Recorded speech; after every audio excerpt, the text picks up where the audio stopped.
বিসমিল্লাহির রহমানির রহিম। হজরত আদম আলাইহিসসালামের কাহিনী। বিশ্ব ইতিহাসে প্রথম মানুষ ও প্রথম নবী হিসেবে আল্লাহ আদম আলাইহিসসালামকে নিজ দুহাত দ্বারা সরাসরি সৃষ্টি করেন। সোয়াদ আয়াত ৭৫। মাটির সকল উপাদানের সার নির্যাস একত্রিত করে আঠালো ও পোড়ামাটির ন্যায় শুষ্ক মাটির তৈরি সুন্দরতম অবয়বে রূহ ফুঁকে দিয়ে আল্লাহ আদমকে সৃষ্টি করেছেন। অতঃপর আদমের পাঁজর থেকে তার স্ত্রী হাওয়াকে সৃষ্টি করেন। আর এ কারণেই স্ত্রী জাতি স্বভাবগতভাবেই পুরুষ জাতির অনুগামী ও পরস্পরের প্রতি আকৃষ্ট। অতঃপর স্বামী স্ত্রীর মাধ্যমে যুগ যুগ ধরে এই নিয়মে মানব বংশ বৃদ্ধির ধারা অব্যাহত রয়েছে। কোরআন এর বর্ণনা অনুযায়ী প্রথম দিন থেকেই মানুষ পূর্ণ চেতনা ও জ্ঞান সম্পন্ন সভ্য মানুষ হিসেবেই যাত্রারম্ভ করেছে এবং আজও সেভাবেই তা অব্যাহত রয়েছে। অতএব গুহা মানব, বন্য মানব, আদিম মানব ইত্যাদি বলে অসভ্য যুগ থেকে সভ্য যুগে মানুষের উত্তরণ ঘটেছে বলে কিছু কিছু ঐতিহাসিক যেসব কথা শুনিয়ে থাকেন তা অলীক কল্পনা ব্যতীত কিছুই নয়। সূচনা থেকে এ যাবৎ এই দীর্ঘ পথ পরিক্রমায় মানুষ কখনোই মানুষ ব্যতীত অন্য কিছু ছিল না। মানুষ বানর বা উল্লুকের বিবর্তিত রূপ বলে ঊনবিংশ শতাব্দীতে এসে চার্লস ডারউইন যে বিবর্তনবাদ পেশ করেছেন, অর্থাৎ দ্য থিওরি অফ ইভলিউশন, তা বর্তমানে একটি মৃত মতবাদ এবং তা প্রায় সকল বিজ্ঞানী কর্তৃক প্রত্যাখ্যান করা হয়েছে।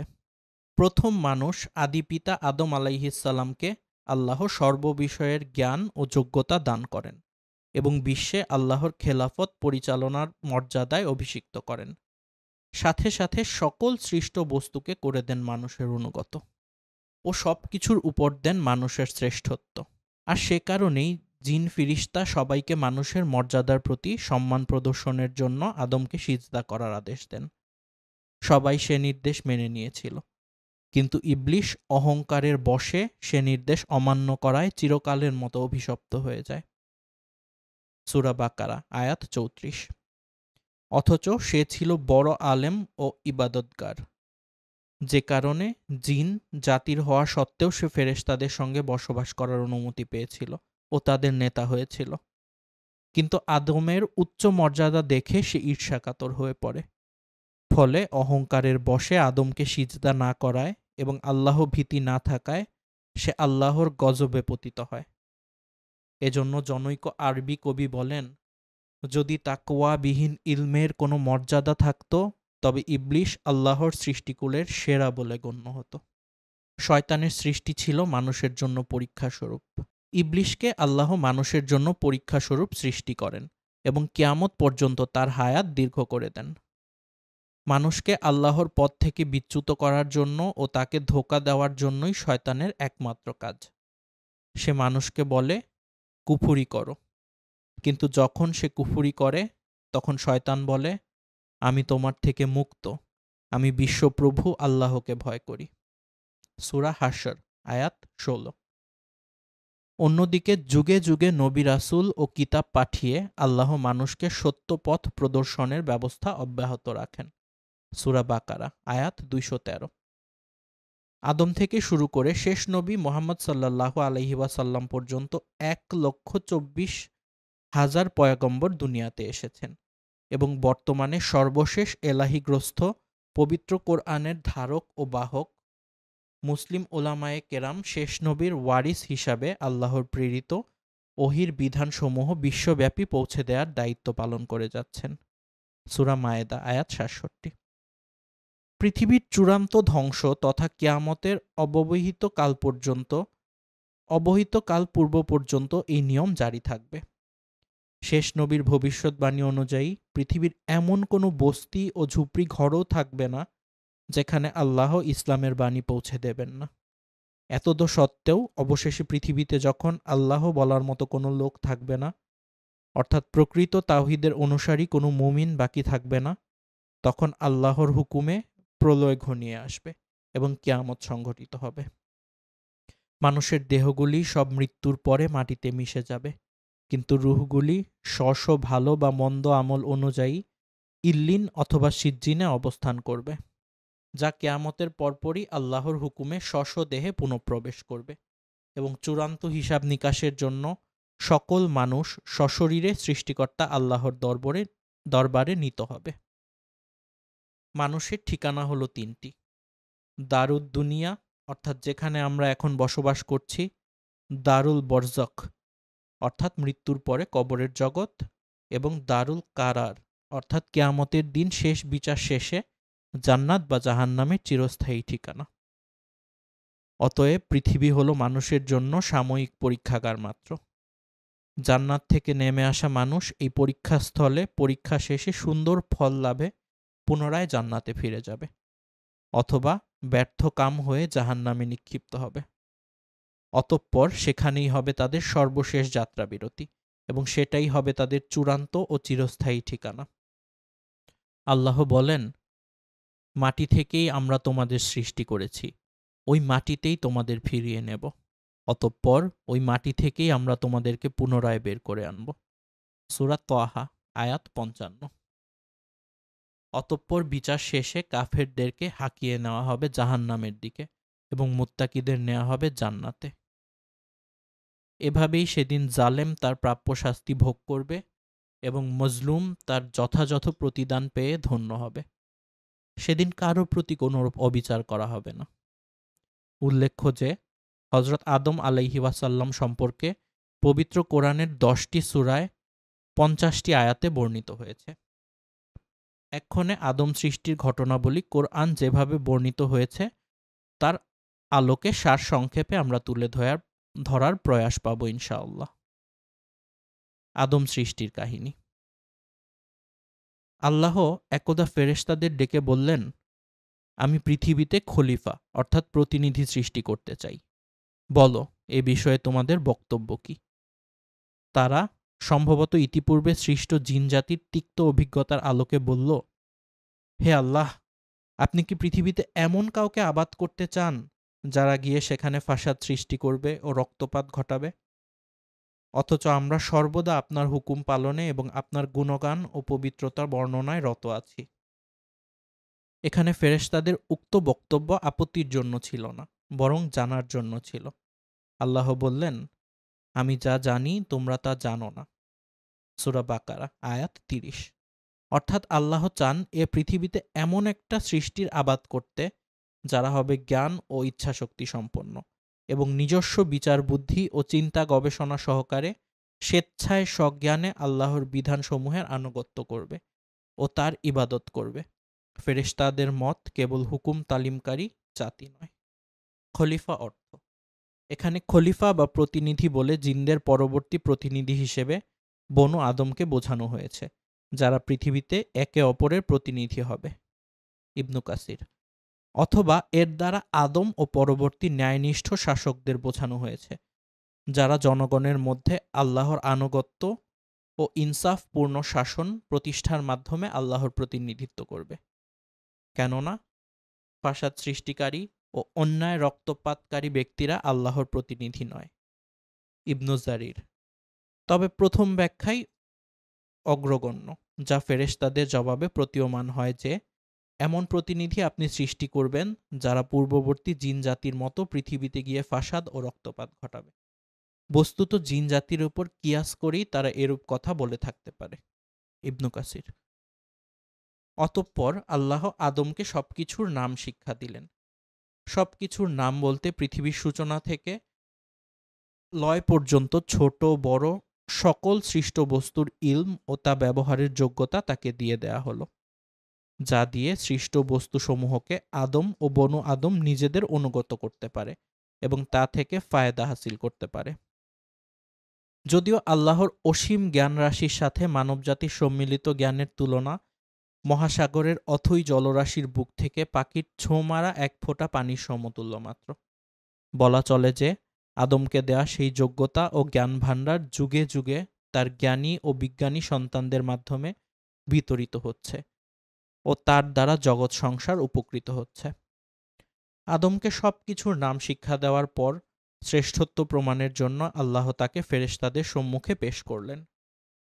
কোরআনে কেবল ফেরেশতাদের কথা উল্লেখিত হলেও সেখানে জিনদের সদস্য ইবলিশও উপস্থিত ছিল।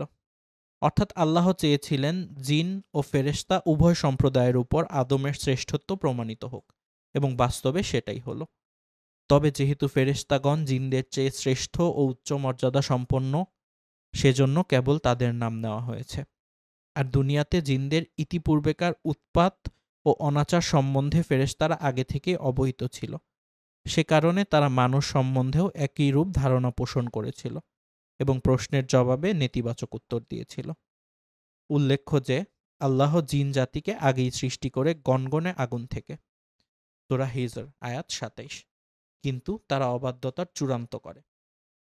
আদমকে ফেরেশতাদের সম্মুখে পেশ করার পর আল্লাহ ফেরেশতাদেরকে ওইসব বস্তুর নাম জিজ্ঞেস করলেন, কিন্তু সঙ্গত কারণেই তা তারা বলতে পারল না। তখন আল্লাহ আদমকে নির্দেশ দিলেন এবং তিনি সবকিছুর নাম বলে দিলেন। ফলে ফেরেশতারা অকপটে তাদের পরাজয় মেনে নিল এবং আল্লাহর মহত্ব ও পবিত্রতা ঘোষণা করে বলল, হে আল্লাহ, আপনি আমাদেরকে যতটুকু শিখিয়েছেন তার বাইরে আমাদের কোনো জ্ঞান নেই। নিশ্চয়ই আপনি সর্বজ্ঞ ও দূরদৃষ্টিময়। সূরা বাকারা আয়াত ৩২। অতঃপর আল্লাহ তাদের সবাইকে আদমের সম্মুখে সম্মানে সিজদা করতে বললেন। সবাই সিজদা করল, ইবলিশ ব্যতীত। সে অস্বীকার করল ও অহংকারে স্ফীত হয়ে প্রত্যাখ্যান করল। ফলে সে কাফিরদের অন্তর্ভুক্ত হল। সূরা বাকারা আয়াত ৩৪। ইবলিশ ওই সময় নিজের পক্ষে যুক্তি পেশ করে বলল, আমি ওর চাইতে উত্তম, কেননা আপনি আমাকে আগুন দ্বারা সৃষ্টি করেছেন আর ওকে সৃষ্টি করেছেন মাটি দিয়ে। আল্লাহ বললেন, তুই বের হয়ে যা, তুই অভিশপ্ত, তোর উপরে আমার অভিশাপ রইল পুনরুত্থান দিবস পর্যন্ত। সূরা সোয়াদ আয়াত ৭৬ থেকে ৭৮ এবং সূরা আরাফ আয়াত ১২। সিজদার ব্যাখ্যা ও উদ্দেশ্য। আদমকে সৃষ্টি করার আগেই আল্লাহ ফেরেশতাদেরকে আদমের প্রতি সিজদা করার কথা বলে দিয়েছিলেন।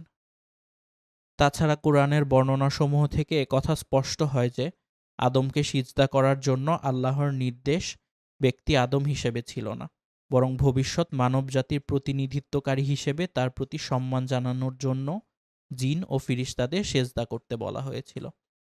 এই সিজদা কখনোই আদমের প্রতি ইবাদত পর্যায়ের, বরং তা ছিল মানবজাতির প্রতি আনুগত্য প্রদর্শন ও তাদেরকে সকল কাজে সহায়তা করার প্রতিশ্রুতিদানের প্রতীকী ও সম্মানসূচক সিজদা মাত্র।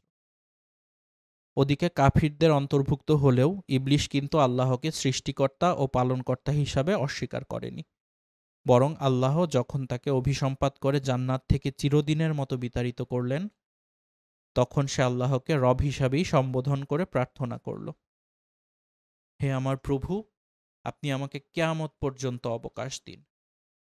সূরা হিজর আয়াত ৩৬, সূরা সোয়াদ আয়াত ৭৯। আল্লাহ তার প্রার্থনা মঞ্জুর করলেন। অতঃপর সে বলল, হে আমার পালনকর্তা, আপনি যেমন আমাকে পথভ্রষ্ট করেছেন, আমিও তেমনি তাদের সবাইকে পৃথিবীতে নানারূপ সৌন্দর্যে প্রলুব্ধ করব এবং তাদেরকে পথভ্রষ্ট করে দেব, তবে যারা আপনার একনিষ্ঠ বান্দা তাদের ব্যতীত। সূরা হিজর আয়াত ৩৪ থেকে ৪০, সূরা সোয়াদ আয়াত ৭৯ থেকে ৮৩। আল্লাহ তাকে বললেন, তুমি নেমে যাও এবং এখান থেকে বেরিয়ে যাও, তুমি নিচুতমদের অন্তর্ভুক্ত, এখানে তোমার অহংকার করার অধিকার নেই। সূরা আরাফ আয়াত ১৩। উল্লেখ্য যে ইবলিশ জান্নাত থেকে বহিষ্কৃত হলেও মানুষের রগ রেশায় ঢুকে ধোঁকা দেওয়ার ও বিভ্রান্ত করার ক্ষমতা আল্লাহ তাকে দিয়েছিলেন, আর এটা ছিল মানুষের পরীক্ষার জন্য। শয়তানের ধোঁকার বিরুদ্ধে জিততে পারলেই মানুষ তার শ্রেষ্ঠত্বের মর্যাদা অক্ষুণ্ণ রাখতে পারবে এবং আখেরাতে জান্নাত লাভে ধন্য হবে, নইলে ইহকাল ও পরকালে ব্যর্থ কাম হবে। মানুষের প্রতি ফেরেশতাদের সিজদা করা ও ইবলিশের সিজদা না করার মধ্যে ইঙ্গিত রয়েছে এ বিষয়ে। মানুষ যেন প্রতি পদে পদে শয়তানের ব্যাপারে সতর্ক থাকে এবং আল্লাহর প্রতি আনুগত্যের মাধ্যমে নিজের শ্রেষ্ঠত্বের মর্যাদা অক্ষুণ্ণ রাখে। আদমের ৫টি শ্রেষ্ঠত্ব। ১. আল্লাহ তাকে নিজ দুহাতে সৃষ্টি করেছেন। ২. আল্লাহ নিজে তার মধ্যে রূহ ফুঁকে দিয়েছেন। ৩. আল্লাহ তাকে সকল বস্তুর নাম শিক্ষা দিয়েছেন। ৪. তাকে সিজদা করার জন্য আল্লাহ ফেরেশতাদের নির্দেশ দিয়েছেন। ৫. আদম একাই মাত্র মাটি থেকে সৃষ্ট, বাকি সবাই পিতামাতার মাধ্যমে সৃষ্ট। ইবলিসের অভিশপ্ত হওয়ার কারণ ছিল তার কিয়াস। সে আল্লাহর আদেশের বিরুদ্ধে যুক্তি পেশ করে বলেছিল, আমি আদমের চাইতে উত্তম, কেননা আপনি আমাকে আগুন দিয়ে সৃষ্টি করেছেন এবং তাকে সৃষ্টি করেছেন মাটি থেকে। মুহাম্মদ ইবনু সিরিন বলেন, প্রথম কিয়াস করেছিল ইবলিস। হাসান বসরিও অনুরূপ বলেছেন। নারী জাতি পুরুষেরই অংশ এবং তার অনুগত।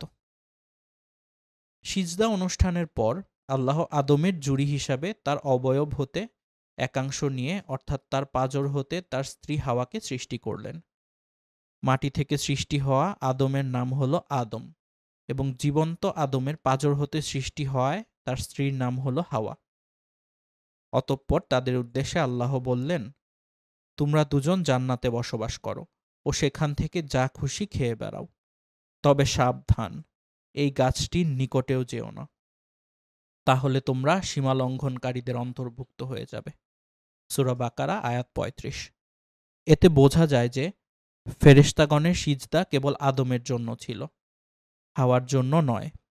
দ্বিতীয়ত, সিজদা অনুষ্ঠানের পরে আদমের অবয়ব থেকে হাওয়াকে সৃষ্টি করা হয়, পূর্বে নয়। তিনি পৃথক কোনো সৃষ্টি ছিলেন না। এতে পুরুষের প্রতি নারীর অনুগামী হওয়া প্রমাণিত হয়। আল্লাহ বলেন, পুরুষেরা নারীদের উপর কর্তৃত্বশীল। সূরা নিসা আয়াত ৩৪। অতঃপর বহিষ্কৃত ইবলিস তার প্রথম টার্গেট হিসাবে আদম ও হাওয়ার বিরুদ্ধে প্রতারণার জাল নিক্ষেপ করল। সে মতে সে প্রথমে তাদের খুব আপনজন বনে গেল এবং নানা কথায় তাদের ভুলাতে লাগল। এক পর্যায়ে সে বলল, আল্লাহ যে তোমাদেরকে ওই গাছটির নিকট যেতে নিষেধ করেছেন তার কারণ হলো এই যে তোমরা তাহলে ফেরেশতা হয়ে যাবে, কিংবা তোমরা এখানে চিরস্থায়ী বাসিন্দা হয়ে যাবে। সূরা আরাফ আয়াত ২০। সে অতঃপর কসম খেয়ে বলল যে আমি অবশ্যই তোমাদের হিতাকাঙ্ক্ষী। এভাবেই সে আদম ও হাওয়াকে সম্মত করে ফেলল এবং তার প্রতারণার জালে আটকে গিয়ে তারা উক্ত নিষিদ্ধ বৃক্ষের ফল আস্বাদন করল। ফলে সাথে সাথে তাদের গুপ্তাঙ্গ প্রকাশিত হয়ে পড়ল এবং তারা তড়িঘড়ি গাছের পাতাসমূহ দিয়ে তা ঢাকতে লাগল। আল্লাহ তাদেরকে ডেকে বললেন, আমি কি তোমাদেরকে এ বৃক্ষ থেকে নিষেধ করিনি এবং বলিনি যে শয়তান তোমাদের প্রকাশ্য শত্রু? তখন তারা অনুতপ্ত হয়ে পড়ল। হে আমাদের পালনকর্তা, আমরা নিজেদের উপর জুলুম করেছি। যদি আপনি আমাদের ক্ষমা না করেন তবে অবশ্যই আমরা ক্ষতিগ্রস্তদের অন্তর্ভুক্ত হয়ে যাব। আল্লাহ তখন বললেন, তোমরা জান্নাত থেকে নেমে যাও, তোমরা একে অপরের শত্রু। তোমাদের অবস্থান হবে পৃথিবীতে এবং সেখানেই তোমরা একটি নির্দিষ্ট মেয়াদ পর্যন্ত সম্পদরাজি ভোগ করবে। তিনি আরও বললেন যে তোমরা পৃথিবীতেই জীবনযাপন করবে, সেখানেই মৃত্যুবরণ করবে এবং সেখান থেকেই তোমরা পুনরুত্থিত হবে। সূরা আরাফ আয়াত ২০-২৫। এখানে একটি বিষয় উল্লেখ করা যেতে পারে যে ইবলিসের কথায় সর্বপ্রথম হাওয়া প্রতারিত হন, অতঃপর তার মাধ্যমে আদম প্রতারিত হন বলে যে কথা চালু আছে, কোরআনে এর কোনো সমর্থন নেই। সহিহ হাদিসেও স্পষ্ট কিছু নেই। এ বিষয়ে তাফসিরে ইবনু জারির ইবনু আব্বাস রাদিয়াল্লাহু থেকে যে বর্ণনা এসেছে তা যঈফ। দ্বিতীয়ত, জান্নাত থেকে অবতরণের নির্দেশ তাদের অপরাধের শাস্তিস্বরূপ ছিল না, কেননা এটা ছিল তওবা কবুলের পরের ঘটনা। অতএব এটা ছিল হয়তোবা তাদের শিষ্টাচার শিক্ষাদানের জন্য, বরং সঠিক কথা এই যে এটা ছিল আল্লাহর পূর্ব নির্ধারিত ও দূরদর্শী পরিকল্পনারই অংশ। কেননা জান্নাত হল কর্মফল লাভের স্থান, কর্মের স্থান নয়। তাছাড়া জান্নাতে মানুষের বংশবৃদ্ধির সুযোগ নেই, এজন্য দুনিয়ায় নামিয়ে দেয়া জরুরি ছিল। প্রথমবার আদেশ দানের পরে পুনরায় স্নেহ ও অনুগ্রহ মিশ্রিত আদেশ দিয়ে বললেন, তোমরা সবাই নেমে যাও। অতঃপর পৃথিবীতে আল্লাহর খলিফা হওয়ার মহান মর্যাদা প্রদান করে বললেন, তোমাদের নিকটে আমার পক্ষ থেকে হেদায়েত অবতীর্ণ হবে। যারা তার অনুসরণ করবে তাদের জন্য কোনো ভয় বা চিন্তার কারণ থাকবে না। কিন্তু যারা তা প্রত্যাখ্যান করবে ও মিথ্যা প্রতিপন্ন করবে তারা হবে জাহান্নামের অধিবাসী এবং সেখানে তারা অনন্তকাল ধরে অবস্থান করবে। সূরা বাকারা আয়াত ৩৮-৩৯। উল্লেখ্য যে নবীগণ ছিলেন নিষ্পাপ এবং হযরত আদম আলাইহিসসালাম ছিলেন নিঃসন্দেহে নিষ্পাপ। তিনি ইচ্ছাকৃতভাবে কোনো ভুল করেননি, বরং শয়তানের প্ররোচনায় প্রতারিত হয়ে তিনি সাময়িকভাবে নিষিদ্ধ বৃক্ষের নিকটবর্তী হওয়ার নিষেধাজ্ঞার কথাটি ভুলে গিয়েছিলেন। যেমন অন্য আয়াতে বর্ণিত হয়েছে, অতঃপর আদম ভুলে গেল এবং আমি তার মধ্যে দৃঢ়তা পাইনি। সূরা ত্বাহা আয়াত ১১৫।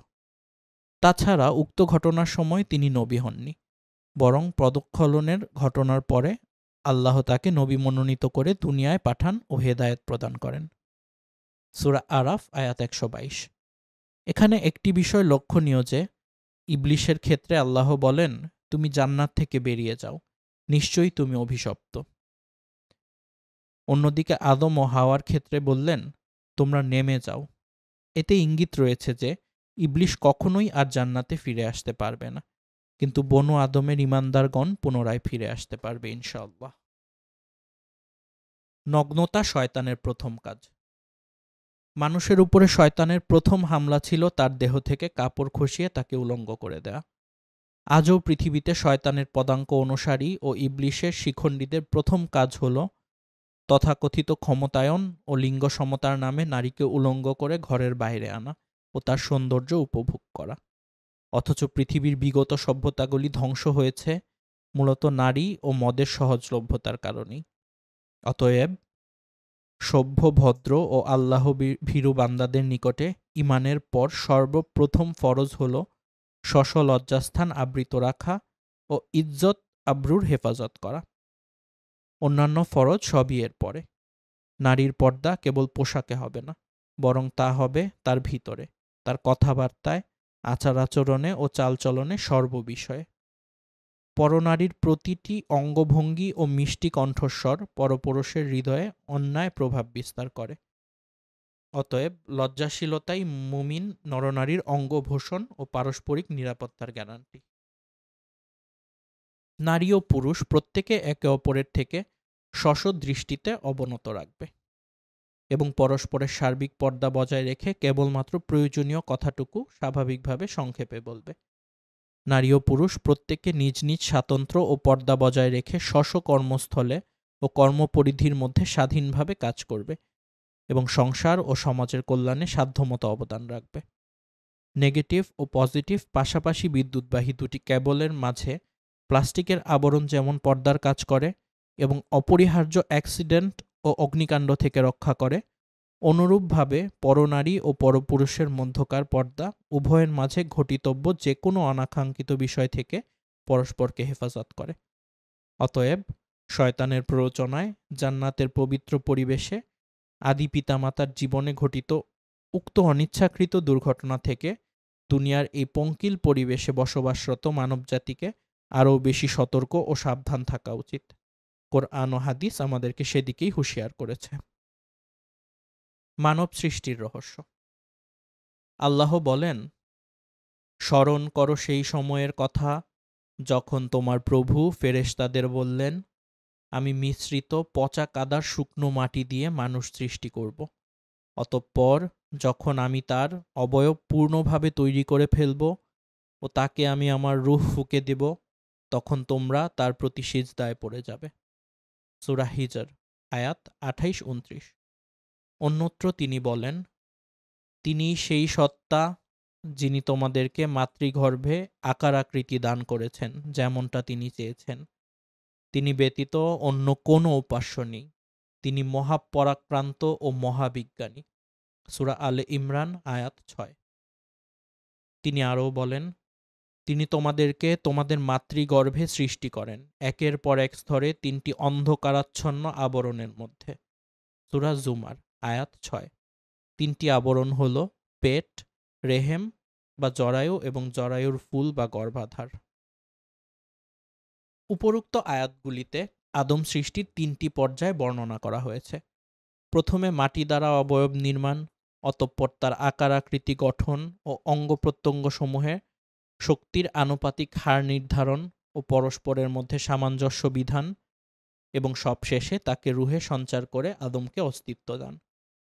অতএব আদমের অবয়ব অর্থাৎ পাঁজর থেকে কিছু অংশ নিয়ে তার জোড়া বা স্ত্রী সৃষ্টি করা।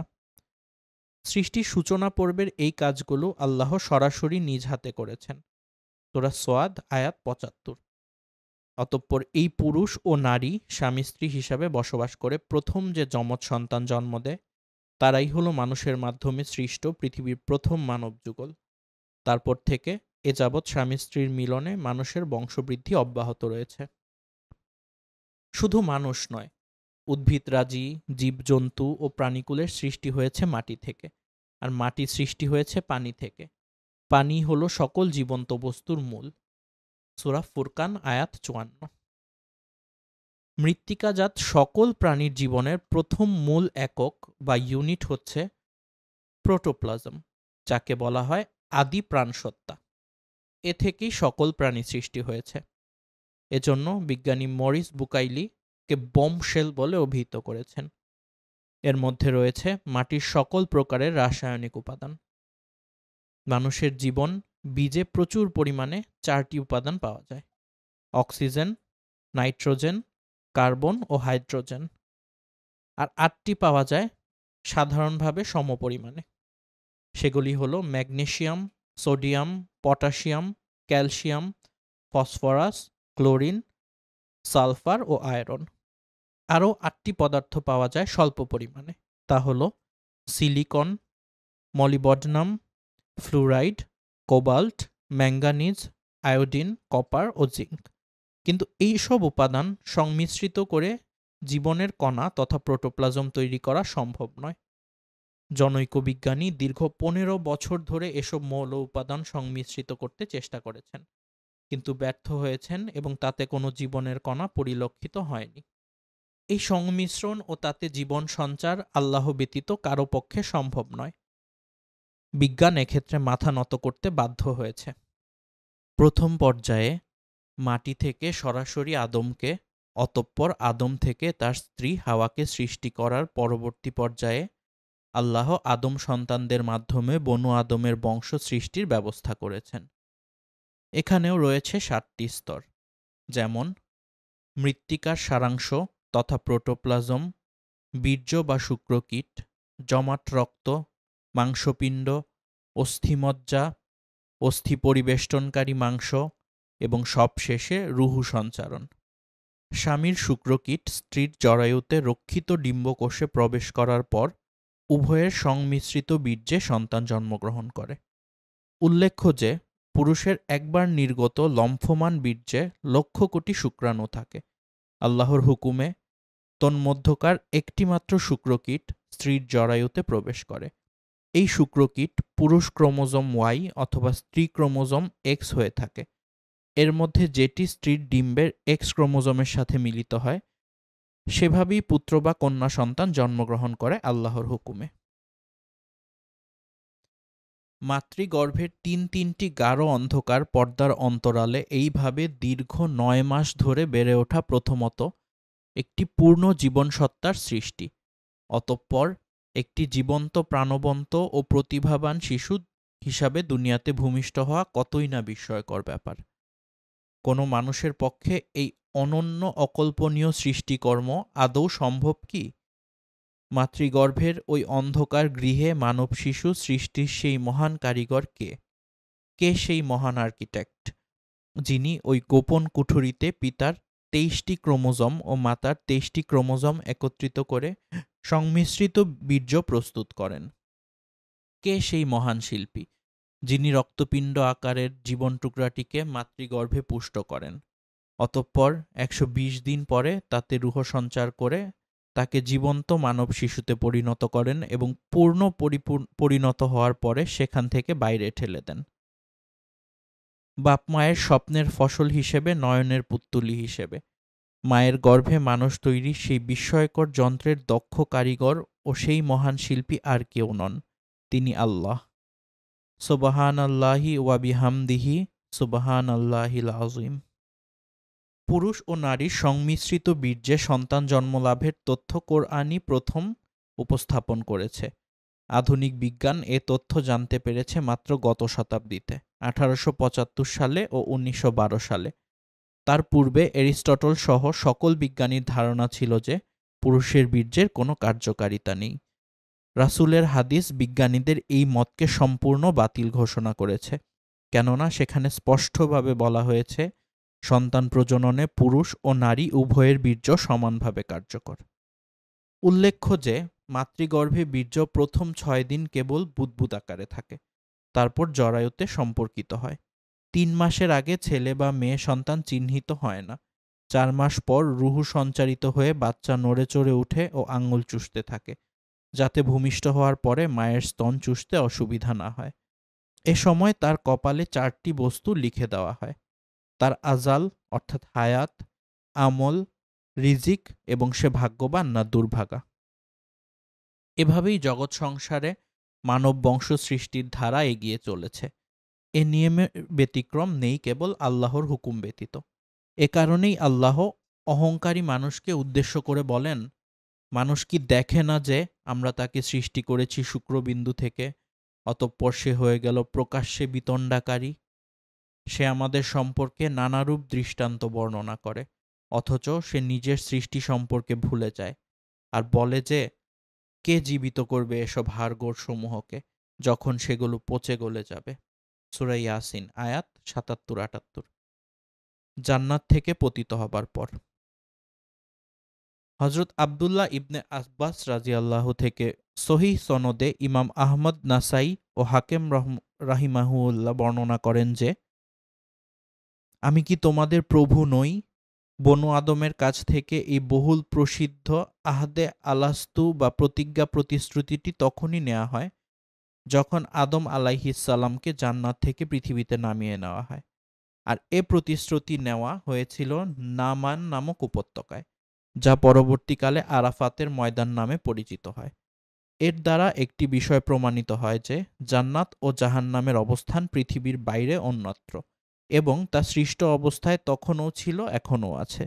আধুনিক বিজ্ঞান এ পৃথিবী ও সৌরলোকের বাইরে দূরে, বহু দূরে অগণিত সৌরলোকের সন্ধান দিয়ে কোরআন ও হাদিসের তথ্যকেই সপ্রমাণ করে দিচ্ছে। আদমের অবতরণস্থল। আদম ও হাওয়াকে আসমানে অবস্থিত জান্নাত থেকে নামিয়ে দুনিয়ায় কোথায় রাখা হয়েছিল সে বিষয়ে মতভেদ রয়েছে। যেমন বলা হয়েছে আদমকে শরণ দ্বীপে অর্থাৎ শ্রীলঙ্কা ও হাওয়াকে জেদ্দায় অর্থাৎ সৌদি আরব এবং ইবলিশকে বসরায় অর্থাৎ ইরাকে ও ইবলিশের জান্নাতে ঢোকার কথিত বাহন সাপকে ইস্পাহানে অর্থাৎ ইরানে নামিয়ে দেওয়া হয়েছিল। কেউ বলেছেন আদমকে মক্কার সাফা পাহাড়ে এবং হাওয়াকে মারওয়া পাহাড়ে নামানো হয়েছিল। এছাড়া আরও বক্তব্য এসেছে, তবে যেহেতু কোরআন ও সহিহ হাদিসে এ বিষয়ে স্পষ্ট কিছু বলা হয়নি, সে কারণে এ বিষয়ে আমাদের চুপ থাকাই শ্রেয়।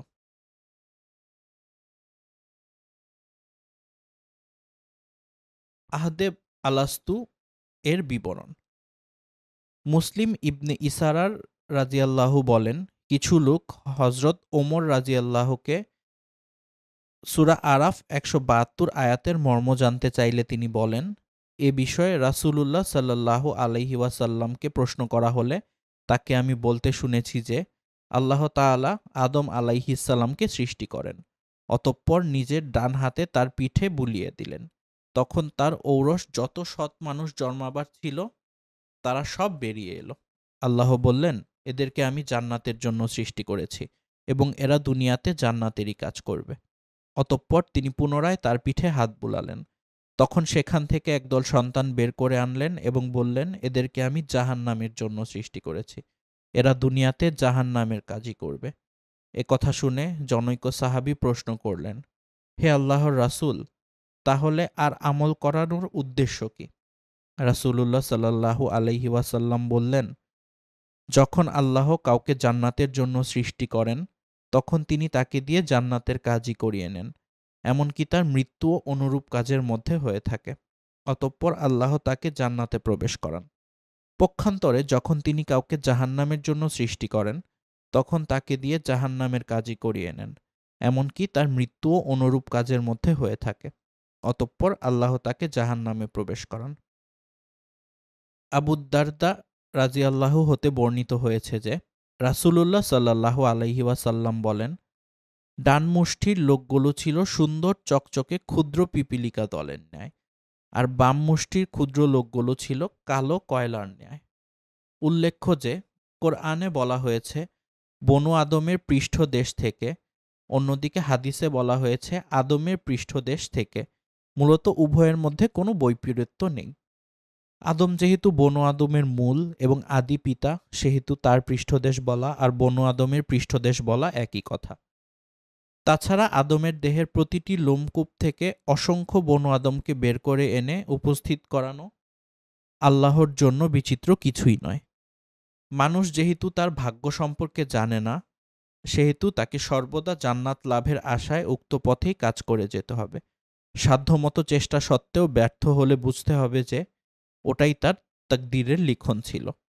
বান্দাকে ভালো ও মন্দ দুটি করারই স্বাধীন এখতিয়ার দেয়া হয়েছে, আর এই ইচ্ছাশক্তি প্রয়োগের স্বাধীনতার কারণেই বনু আদম আল্লাহর সেরা সৃষ্টির মর্যাদায় অভিষিক্ত হয়েছে, আর এ কারণেই তাকে তার ভালো ও মন্দ কাজের পরিণতি ভোগ করতে হবে। এখানে আদমের ঔরস বলতে আদম ও তার ভবিষ্যৎ সন্তানদের ঔরস বোঝানো হয়েছে। এখানে বংশধর বলতে তাদের অশরীরী আত্মাকে বোঝানো হয়নি, বরং আত্মা ও দেহের সমন্বয়ে জ্ঞান ও চেতনা সম্পন্ন ক্ষুদ্র অবয়ব সমূহকে বোঝানো হয়েছে, যাদের কাছ থেকে সেদিন সজ্ঞানে তাদের প্রতিজ্ঞা ও প্রতিশ্রুতি নেওয়া হয়েছিল। আর এটা আল্লাহর জন্য খুবই সহজ। আজকের বিজ্ঞান একটা ক্ষুদ্রাতি ক্ষুদ্র অণুর ভিতরে গোটা সৌরমণ্ডলীর ব্যবস্থা সম্পর্কে পরীক্ষা নিরীক্ষা চালাচ্ছে। ফিল্মের মাধ্যমে একটি বিরাটকায় বস্তুকে একটি ছোট বিন্দুর আয়তনে দেখানো হচ্ছে। কাজেই আল্লাহ তাআলা যদি উক্ত অঙ্গীকার অনুষ্ঠানে সকল আদম সন্তানকে জ্ঞান বুদ্ধি সম্পন্ন করে ক্ষুদ্রাতি ক্ষুদ্র দেহে অণুবিন্দুতে অস্তিত্ব দান করে থাকেন, তবে তাতে আশ্চর্য হবার কিছু নেই। তাছাড়া জ্ঞান সম্পন্ন না হলে এ বিষয়টি তাদের অনুধাবনে ও উপলব্ধিতে না আসলে এ ধরনের প্রতিশ্রুতি গ্রহণের ও অঙ্গীকার ঘোষণার কোনো গুরুত্ব থাকে না। প্রশ্ন হতে পারে যে সৃষ্টির সূচনায় গৃহীত এই প্রতিজ্ঞা ও প্রতিশ্রুতির কথা পরবর্তীতে মানুষের ভুলে যাওয়াটাই স্বাভাবিক। তাহলে এ ধরনের প্রতিশ্রুতি গ্রহণের ফলাফলটা কি? এর জবাব এই যে আদিপিতা মাতা আদম হাওয়ার রক্ত ও মানসিকতার প্রভাব যেমন যুগে যুগে দেশে দেশে সকল ভাষা ও বর্ণের মানুষের মধ্যে সমভাবে পরিদৃষ্ট হয়, তেমনিভাবে সেদিনে গৃহীত তাওহীদের স্বীকৃতি ও প্রতিশ্রুতির প্রভাব সকল মানুষের মধ্যেই কম বেশি বিদ্যমান রয়েছে। মানুষের অস্তিত্বই মানুষকে তার সৃষ্টিকর্তার সন্ধান দেয় ও বিপন্ন অবস্থায় তার কাছে আশ্রয় গ্রহণের জন্য তার হৃদয় ব্যাকুল হয়ে ওঠে।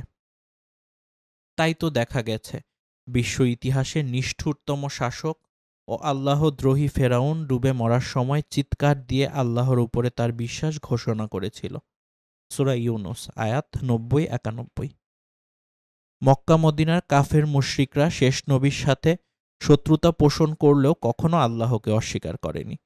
আধুনিক বিশ্বের নাস্তিকেরা এবং নাস্তিক সেরা স্টেলিনকে পর্যন্ত শেষ নিঃশ্বাস ত্যাগের পূর্ব মুহূর্তে ও মাই গড বলে চিৎকার করে উঠতে শোনা গেছে। প্রকৃতপক্ষে সৃষ্টির সূচনা লগ্নে গৃহীত উক্ত স্বীকারোক্তি প্রত্যেকটি মানুষের হৃদয়ে আল্লাহর অস্তিত্বের প্রতি বিশ্বাসের বীজ বপন করে দিয়েছে। চাই তার বিকাশ কোনো শিরকি ও ভ্রান্ত পদ্ধতিকে হোক বা নবীদের দেখানো সঠিক তাওহীদি পদ্ধতিতে হোক। এ কথাটাই হাদিসে এসেছে এভাবে যে প্রত্যেক মানব শিশুই ফিতরাতের উপরে জন্মগ্রহণ করে, অতঃপর তার পিতামাতা তাকে ইহুদি, নাসারা বা মজুসী অর্থাৎ অগ্নি উপাসক বানায়। এখানে ফিতরাত অর্থ স্বভাব ধর্ম, ইসলাম, অর্থাৎ মানব শিশু কোনো শিরকি ও কুফরি চেতনা নিয়ে জন্মগ্রহণ করে না, বরং আল্লাহকে চেনা ও তার প্রতি আনুগত্য ও আত্মসমর্পণের চেতনা ও যোগ্যতা নিয়ে জন্মগ্রহণ করে। এর ফলে নবীদের প্রদত্ত তাওহীদের শিক্ষাকে সে অত্যন্ত সহজে ও সাগ্রহে বরণ করে নেয়।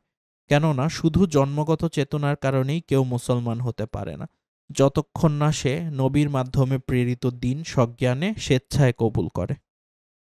সহিহ মুসলিমের অপর বর্ণনায় এসেছে, আল্লাহ বলেছেন যে আমি আমার বান্দাদের হানিফ অর্থাৎ আল্লাহর প্রতি একনিষ্ঠ রূপে সৃষ্টি করেছি, অতঃপর শয়তান তার পিছে লেগে থাকে। তাকে আল্লাহর পথ থেকে দূরে নিয়ে গেছে।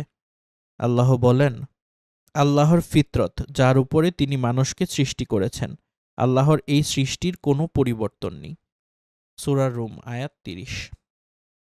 মোট কথা, প্রত্যেক মানব শিশু স্বভাবধর্ম ইসলামের উপরে জন্মগ্রহণ করে এবং নিজ সৃষ্টিকর্তার চেনার ও তাকে মেনে চলার অনুভূতি ও যোগ্যতা নিয়ে সৃষ্টি হয়।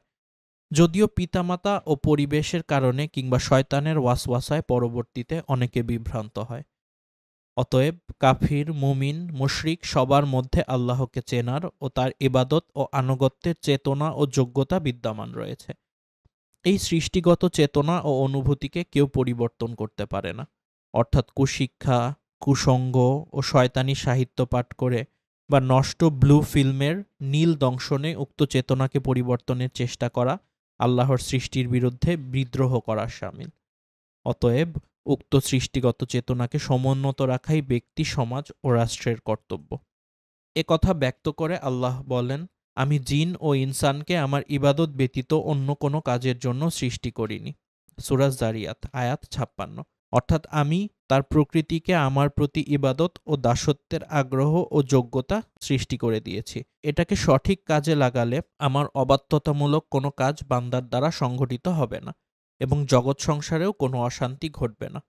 যেমনভাবে কোনো মুসলিম শিশু জন্মগ্রহণের সাথে সাথে তার কানে আজান শোনানো হয়, অথচ ওই শিশু আজানের মর্ম বোঝে না বা বড় হয়েও তার সে কথা মনে থাকে না। অথচ ওই আজানের মাধ্যমে তার হৃদয়ে প্রথিত হয়ে যায় তাওহীদ, রিসালাত ও ইবাদতের বীজ, যার প্রভাব সে আজীবন অনুভব করে। সে বেআমল হলেও ইসলামের গণ্ডি থেকে খারিজ হয়ে যেতে তার অন্তর কখনোই সায় দেয় না। তার অবচেতন মনে আল্লাহ ও রাসূলের প্রতি আনুগত্যবোধ অক্ষুণ্ণ থাকে। বিশেষ করে হতাশা ও বিপন্ন অবস্থায় সে তার প্রভুর সাহায্য ও সান্নিধ্য লাভের জন্য ব্যাকুল হয়ে ওঠে। অর্থ না বুঝলেও কোরআন পাঠ ও আজানের ধ্বনি মানুষের মনকে যেভাবে আকৃষ্ট করে এবং হৃদয়ে যে স্থায়ী প্রভাব ফেলে, তার কোনো তুলনা নেই। এ কারণেই কাফির আরব নেতারা মানুষকে কোরআন শুনতে দিত না, অথচ নিজেরা রাতের অন্ধকারে তা গোপনে আড়ি পেতে শুনত এবং একে জাদু বলত। শ্রেষ্ঠ আরব কবিগণ কোরআনের অলৌকিকত্বের কাছে আত্মসমর্পণ করে। এমনকি অন্যতম শ্রেষ্ঠ আরবি কবি লাবিদ বিন রাবিয়া কোরআন শোনার পর কাব্যচর্চা পরিত্যাগ করেন। গত শতাব্দীর শুরুতে তুরস্কে উসমানীয় খেলাফত উৎখাত করে কামাল পাশা ধর্মনিরপেক্ষতা প্রতিষ্ঠা করেন এবং মসজিদ সমূহে আরবি আজান বন্ধ করে তুর্কি ভাষায় আজান দেওয়ার নির্দেশ জারি করেন। কিন্তু তাতে আরবি আজানের প্রতি মানুষের হৃদয় আবেগ আরও বৃদ্ধি পায়। ফলে গণবিদ্রোহ দেখা দিলে তিনি উক্ত আদেশ বাতিল করতে বাধ্য হন। আধুনিক বিজ্ঞানও প্রমাণ করে দিয়েছে যে শব্দ মানব মনে ব্যাপক প্রভাব বিস্তার করে। তাই আল্লাহ প্রেরিত আজানের ধ্বনি সদ্যপ্রসূত শিশুর কচি মনে আজীবনের জন্য সুদূর প্রসারী স্থায়ী প্রভাব বিস্তার করবে, এটাই স্বাভাবিক। অতএব সৃষ্টির সূচনাকালের গৃহীত আহলে আলাস্তু বা আল্লাহর প্রতি ইবাদত ও আনুগত্যের প্রতিষ্ঠা ও প্রতিশ্রুতি মানব মনে জীবনব্যাপী স্থায়ী প্রভাব ও বিস্তার করে থাকে, যার কথা বারবার বান্দাকে স্মরণ করিয়ে দিতে হয় এবং যার বিরোধিতা করা আত্মপ্রবঞ্চনা করার শামিল। আহদে আলাস্তুর উদ্দেশ্য। আল্লাহ বলেন, আমি পৃথিবীতে আবাদ করার আগে ভাগে তোমাদের অঙ্গীকার এজন্যই নিয়েছি যাতে তোমরা কিয়ামতের দিন এ কথা বলতে না পারো যে তাওহীদ ও ইবাদতের এ বিষয়টি আমাদের জানা ছিল না, অথবা এ কথা বলতে না পারো যে শিরকের প্রথা তো আমাদের পূর্বে আমাদের বাপদাদারা চালু করেছিল, আমরা হলাম তাদের পরবর্তী বংশধর। তাহলে সেই বাতিলপন্থীরা যে কাজ করেছে তার জন্য কি আপনি আমাদের ধ্বংস করবেন? আল্লাহ বলেন, বস্তুত এভাবে আমরা আদিকালে ঘটিত বিষয়সমূহ সবিস্তারে বর্ণনা করলাম, যাতে তারা অর্থাৎ অবিশ্বাসীরা আমার পথে ফিরে আসে। সূরা আরাফ আয়াত ১৭২-৭৪। উপরোক্ত বর্ণনার আলোকে বোঝা যায় যে উক্ত প্রতিজ্ঞা ছিল দু ধরনের: এক, আদিকালে ঘটিত প্রতিজ্ঞা, এবং দুই, ওহীর বিধানের আনুগত্য করার জাগতিক প্রতিজ্ঞা, যা প্রত্যেক নবীর আমলে তার উম্মতগণের উপরে ছিল অপরিহার্য। অন্যান্য অঙ্গীকার গ্রহণ। নবী রাসূলদের প্রতিশ্রুতি। আহদে আলাস্তুর মাধ্যমে সাধারণভাবে সকল আদম সন্তানের কাছ থেকে প্রতিশ্রুতি গ্রহণের পর আল্লাহ নবী রাসূলদের কাছ থেকে বিশেষভাবে প্রতিশ্রুতি নেন। তারা যেন আল্লাহর পক্ষ থেকে রেসালাতের বাণীসমূহ স্ব উম্মতের নিকটে যথাযথভাবে পৌঁছে দেন এবং এতে কারো ভয়ভীতি ও অপবাদ ভৎসনায় পরোয়া না করেন।